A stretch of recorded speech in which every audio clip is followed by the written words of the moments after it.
Fofinho. Oi?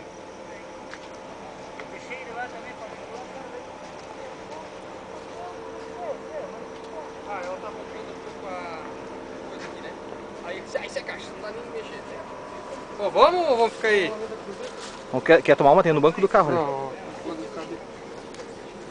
Fala um oi aí, ô Teletubbies. Teletubbies. Fala um oi.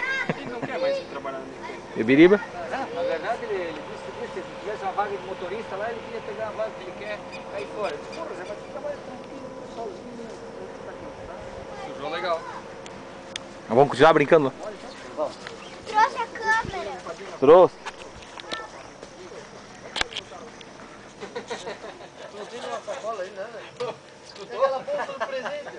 Não vai entrar no meu carro, que safado. Tem aquela bolsa. Ele entrou até agora no carro dos outros, agora no dele não pode entrar, né? Ah, é brincadeira, né? Eu entrava. Fez uma bolsa daquela, Fabiano? Eu entrava, eu pegava e botava os pés em cima do banco de couro ainda. Pô, eu não vou porque eu não quero pegar a sereninha com o Matheus, senão... Não, daí você brinca aí à vontade.